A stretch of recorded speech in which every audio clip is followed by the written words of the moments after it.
Hello and welcome back to Aetheral Space 6.7, the envy of an insect. We are back. This is the new greed of a beast. Are you going to go through each of the sins? Is it going to be like the wrath of a worm? Maybe. Well, you're already a beast and insect, so you need to get more specific from here on. What are some other good ones? The lust of a pugnant. Oh no, that's a fanfic. No! I'm trying to think of the other sins. The sloth, the sloth of a scurrant. Okay, yes. Welcome to 6.7, the envy of an insect. Last time we got some development between the world's best ship, and they got Winston to help them find Marie's other half. They fused, but then they got ambushed by some robots. And Yes, so here we are. Or, sorry, automatics. Yeah. Sorry, not allowed to say robot in this world. Well, You you're get in allowed trouble to, for but that. they're not. Yeah. Is that actually, why is the reason they can't say robot anymore? Is it like a political thing, or is it like No, they just just got see different- robots as something else? Yeah, just got a different word for it. Huh. Interesting.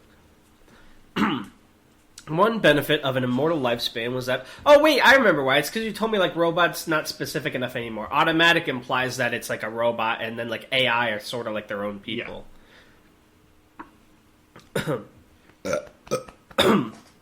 Excuse me, fuck. One benefit of an immortal lifespan was that it gave you plenty of time to catch up on the latest trends. The security automatics that were surrounding Marie Hazard and the Toy Musashi were ion tech. The Gladiator model, judging from the trinocular layout of their eyes. Each of them would be equipped with a high-grade plasma rifle, along with a retractable arm blade in case a firearm suppressor was used. Most likely they wouldn't need to use that, though. There were at least 100 of them, and their combined fire could reduce Marie and Toy to paste long before either of them could activate any such device. Excuse me. Fuck! It wasn't hopeless, however. The positions the gladiators had taken, surrounding the enemy on all sides, with even spacing between each unit, was part of their default programming. Regan hadn't seen the technical type, so it was unlikely he'd created any custom formations for them. If that was correct, there was a chance for one of them to get out of here. In a situation like this, so long as neither of them moved, the gladiators will wait a short time before opening fire, in case any of their comrades would appear to try and save them. That artificial idiocy meant they had a chance to strategize. Marie formed a new mouth on the back of her neck, facing towards a Toy, who was still back-to-back with her. The gladiator's facial recognition would only read the mouth on the front of her face. They were literally incapable of perceiving this new one. "A toy," she whispered through her new lips. "Don't move and don't talk back. Just listen. If you do anything, they'll start shooting." Obediently, he didn't move in the slightest, save for his slow, deliberate breathing. "These automatic models can't operate far from a controller. If they're here and Regan's the one using them, that means he's nearby. I can take these things. I'll distract them, so you find where Regan's hiding out and finish this." She felt the vibration of the lowest growl from a Toy behind her. He wouldn't shake his head, but the refusal was still obvious. "We'll take them together." No doubt he'd be saying something along those lines. "Oh, a Toy." "The moment we move," she said insistently, "they'll rain down hell on us. I can survive that. You can't." Still, she could feel his disapproval. There was no time for that. The window before the gladiators attacked was almost over. Slowly, but as quickly as she dared, Marie reached back and squeezed his free hand. "Don't worry," she said. "I won't sacrifice myself for you. I'm not the type." The slightest sigh escaped from a Toy's lips, and his nod was all but imperceptible. Still, it was all that Marie needed.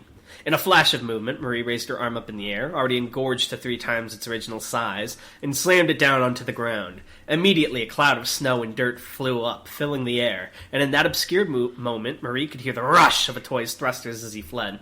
The gladiators let loose as one, plasma fire pouring into the cloud of debris, so much of it that it could have reduced any human being to ash within the space of a few seconds. Satisfied the proper amount of force had been dispensed, they halted their fire. That was their first mistake. The creature that emerged from the cloud of smoke and ash was unique. Nothing else like it existed in the entire universe. It was a form Marie Hazard had come up with on the fly, using whatever resources were available to utterly annihilate her enemies. If she had the extra biomass, she might as well use it. Just like, oh yeah, because she ate all that and then she got her old body back, so she's in, like, plus mode. Just like her original form, this new one was humanoid. That was where the similarities ended. It was at least 2 times her original height, lacking clothes or even skin, angry red muscle on full display. The musculature was bulging and as defined as iron cables, nigh unbreakable, with reinforced plates of bone protecting her more vulnerable joints. Oh, like that guy from MHA. Her skull was pushed forward slightly, protruding from her face, but the eye sockets were dark and empty. Her former ocular setup had been inefficient, so she decided to make some modest changes. 2 eyes on the back of her head, 2 eyes on her collar, 2 eyes on the back of her deltoids. What's a deltoid again? Like the arm Back somewhere? muscles. Back. 2 eyes on her shoulder blades, 1 eye staring bloodshot from her navel, 3 eyes arranged in vertical rows on each of her thighs. All in all, she had a 360 degrees view of everything around her. Vanilla humans could only be jealous. Vanilla humans? Jealous! These automatics programming would have... These automatics... You should put an apostrophe after the S there. These automatics programming would have them target the head as a certain kill, so Marie had made sure it was little more than a prop in this new form. The eyes all over her body was part of that, but she'd also relocated her brain to her pelvis, where it was shielded upside down behind layers of reinforced bone. This was a machine made for killing. "Well," she intoned, her voice made deep and rumbling by her new body, "let's get started, shall we?" At the same time as the gladiators resumed fire, Marie kicked herself off the ground like a cannonball, zooming towards her enemies with arms outstretched. It was funny. Under the right circumstances, metal was just as pliable as butter. No, it's not. You're just strong. The envy of an insect. Urine Regan had clearly chosen this place for comfort, not secrecy. The metal shack was right in the middle of a field of the glowing grass Muzazi had noted when he'd first arrived, dimly shining bulbs hanging from each blade. In terms of appearance, the building resembled a Landfall 01 residence, if just a tad bigger, with a slowly rotating transmission dish on the roof. That, no doubt, was what was communicating with the security automatics. Muzazi would disable it and then apprehend Regan. He held luminescence close as he approached the cabin, eyes flicking around for any more automatics that might have been in wait, but it seemed he had little to worry about. In the distance, he could hear the sounds of explosions and smashing metal. Everything Regan had in reserve was thoroughly occupied by Marie Hazard. That reminds me! Don't let me forget. If you let me forget, I'll hate you. After this, I have a panel to show you. That kind of Marie moment. Sure. The front door was sealed shut, but not for long. Muzazi placed his hand against it, and with a flare of silver aether, created a thruster on its surface. The metal audibly creaked as the force of the thruster pushed it inwards, Muzazi pouring even more aether into it to increase its speed and strength. Click, click, click, click. One by one, the hinges snapped. The metal gave a final screech of protest, and then finally broke free. And I would just take rid of that finally, and then broke free, flying into the darkened room within the cabin, and smashing against the unseen far wall. Before entering the building, Muzazi created a weak thruster on his palm. Even if it didn't have any force behind it, it would still produce light. He took a cautious step inside. "I think you should sit down, Mr. Muzazi," Urine Regan said quietly. The lights were turned off in the room, but the light from the thruster meant that Muzazi could still see well enough. From the looks of the room, this place was laid out like an open living space, not any kind of technical installation. A kitchen, a bedroom, and a dining room all in one. No space wasted. What caught Muzazi's attention, however, was Regan himself. He was sitting at the far end of the dining table, bathed in shadow. One hand was missing, wrapped in bandages, but the other resting on the table was clearly visible. He was holding some sort of trigger, his finger teasingly brushing against the button. Glancing down at the bottom of the table, Muzazi could see what were definitely gas canisters packed together. Oh. Why didn't he just slash the dish? Marie can take it from there. He also wanted to get Regan, so... Yeah, but he should have got the dish first, Smile. He didn't think of it. Regan leaned... Fucking Muzazi moment. Regan leaned forward into the light, revealing the transparent rebreather that covered his nose and mouth. "I said!" he growled. Oh, what was his voice again? It was sort of like this. "I said!" No, not he that growled. much. Not Neil Underwood. "I said," he growled, "I think you should sit down, Mr. Muzazi." Muzazi didn't know what kind of gas was packed underneath that table, but he felt it was a safe bet he didn't want to breathe it in. Slowly, he put luminescence down on the ground. Then he walked around and sat opposite Regan, staring the man down. The governor licked his lips nervously, his eyes flicking between Muzazi and the trigger. "I take it you think you have me in checkmate," Muzazi said quietly. He wasn't fully confident in his ability to take that trigger away before Regan could apply pressure to the button. He needed to discern more about the situation he was in before he could make his move. Regan's voice was hoarse with anxiety as he spoke up. Do you know what Decimatus 2 is? I don't. Could he launch a throwing knife to destroy the trigger? No. By the time he opened his park and retrieved the projectile, Regan would have pushed the button long ago. The governor took a deep breath. Apart from their breathing, the only sounds were the distant conflict and the snow coming down outside. In that quiet, death was lingering close, waiting for an opportunity. You could cut the tension with a knife. It's an old gene tyrant poison, Regan explained. Not cheap, meant to inflict pain for interrogation. You take a breath of that, and you'll go mad with pain before the hour's out. I see. I'll endeavor not to breathe it in, then. Suddenly, Regan slammed his fist against the metal... What? I'm simply built different. Regan slammed his fist against the metal table, the sound of the blow echoing throughout the small room. Don't act tough, you fucker! He hissed. Don't act cool. What's so good about you anyway, special officer? There's nothing special there. Any idiot can hold a sword. Is that a question you want an answer to? In contrast to Regan's clear aggravation, Musazi's breathing was steady and calm.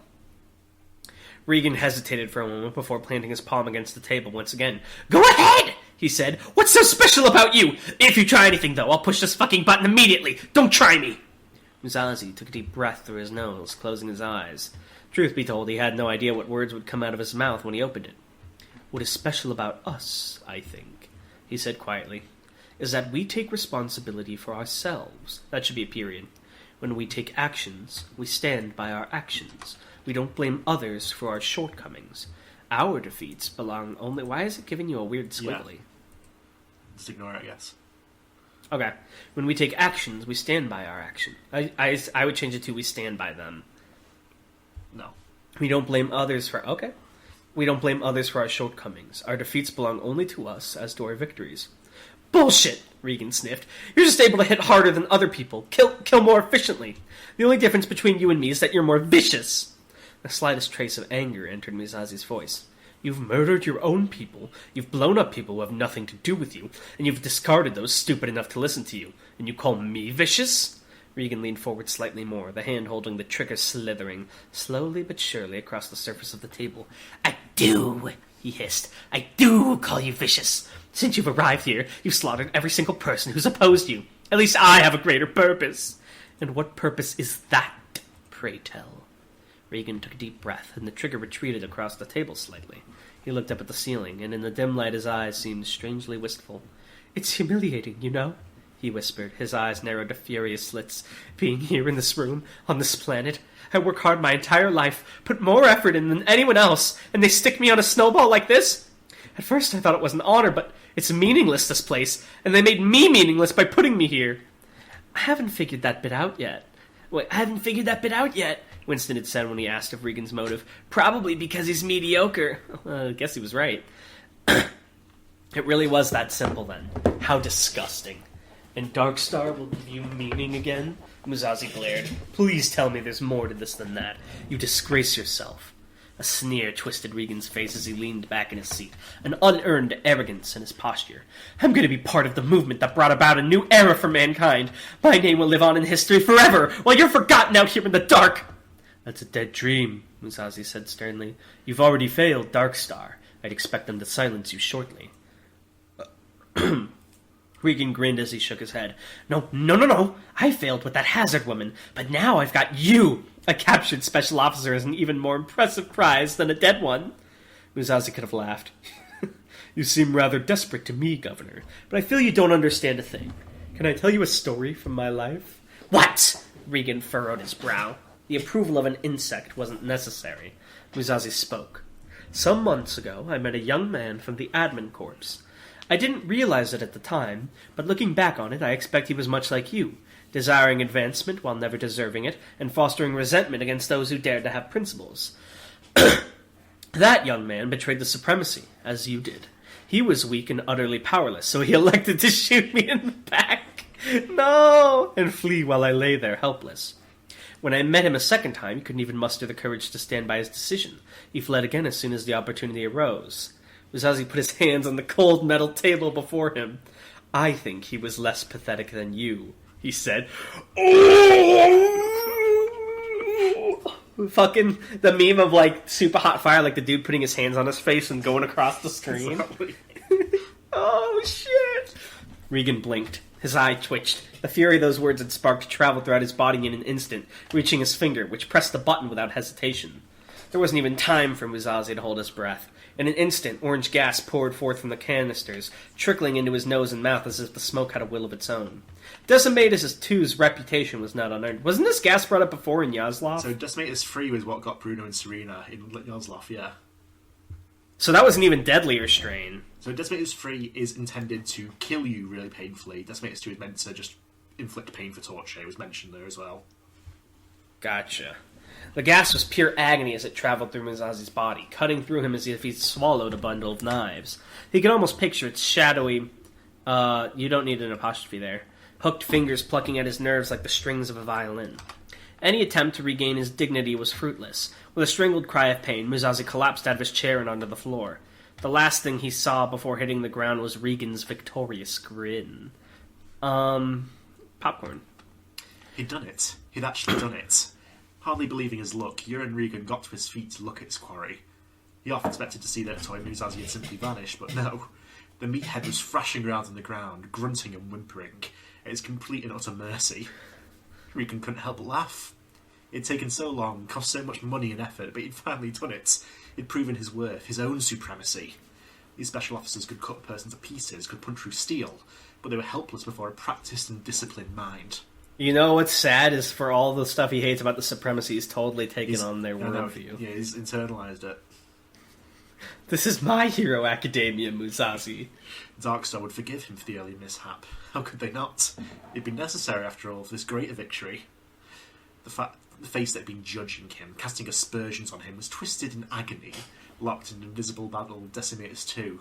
He'd conquered this man. Without lifting so much of a finger, he'd utterly defeated him.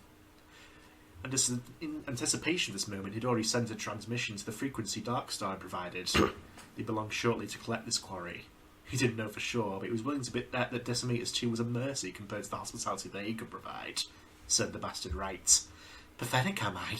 Regan chuckled. He drove his feet into the special officer's ribs twice, each time earning a pleasant increase in the man's thrashing. Rich blow as if he was finally severing the chains that bound him to the supremacy, that bound him to the government that had squandered his potential. In this moment, Toy Musashi was the supremacy itself. Oh my god. He's having a Vanilla Ice moment! And nothing gave Regan greater pleasure than inflicting pain on that.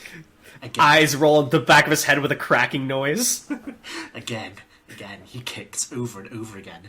Pathetic! He cried each time, punctuating his strikes, the ferocity of his speech intensifying as he went, pathetic, pathetic, pathetic, pathetic, pathetic!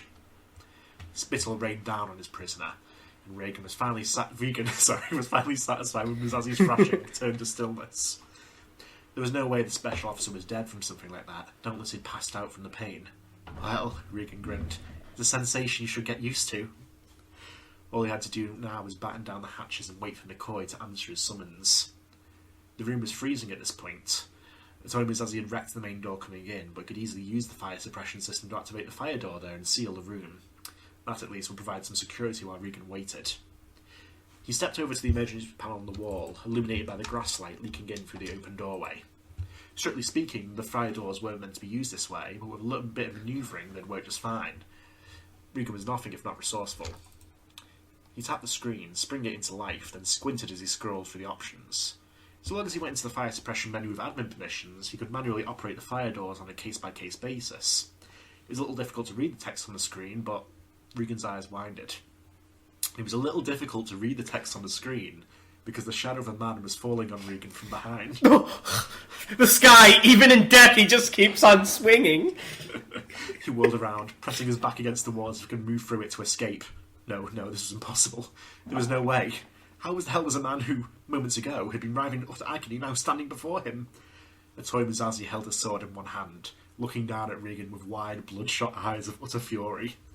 Stains of blood from Regan's assault still painted Musashi's chest and lips, and his breathing was ragged as he stared Regan down. It was as if a corpse had started walking. Regan turned to run, but far too late.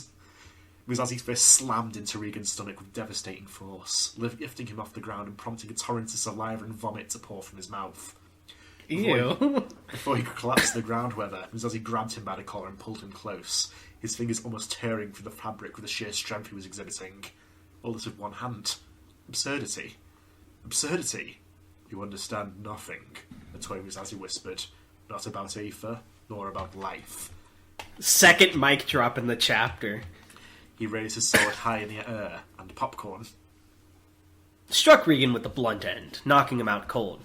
Musashi had promised he'd bring him in alive after all, and he'd go to any length to keep a promise. That's my boy a toy!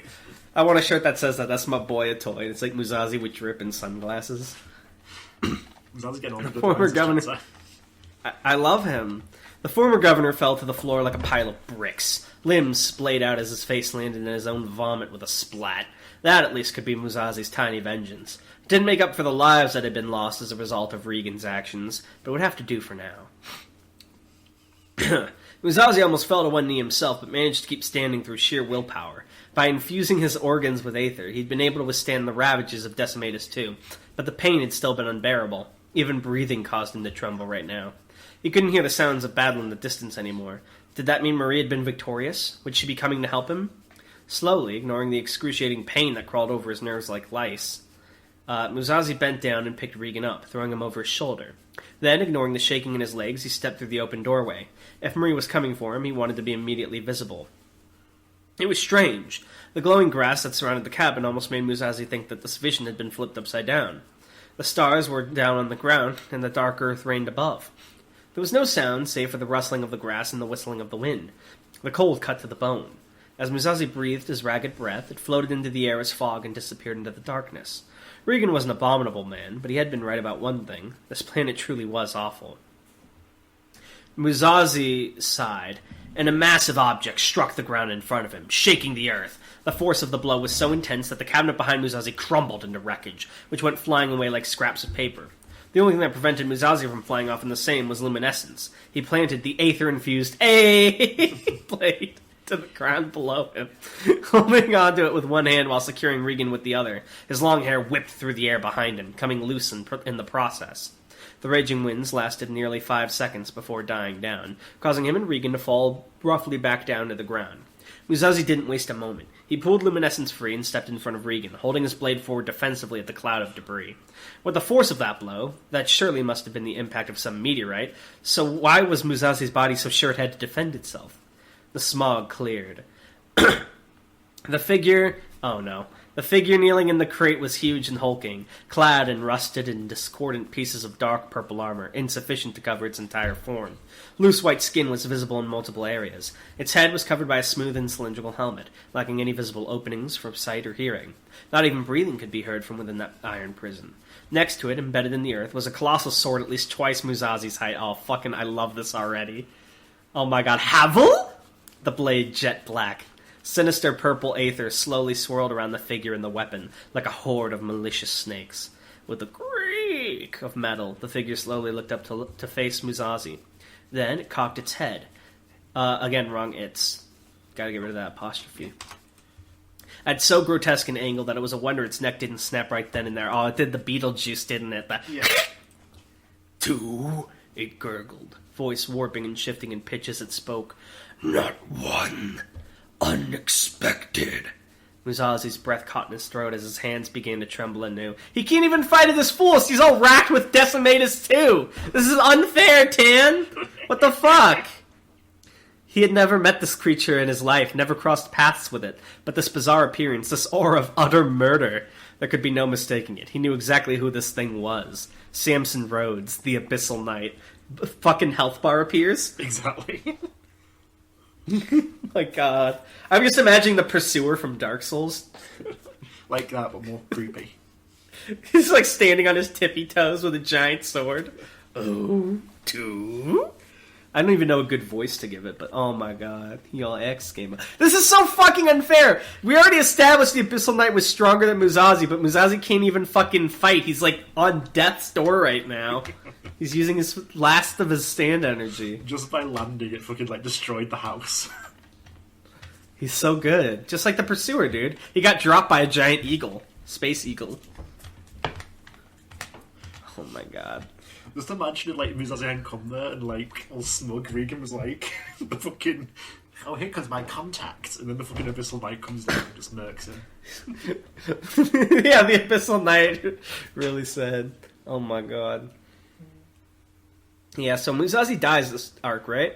Exactly, this is his first one song. No. Alright, guys, thanks for watching. Bye. Bye.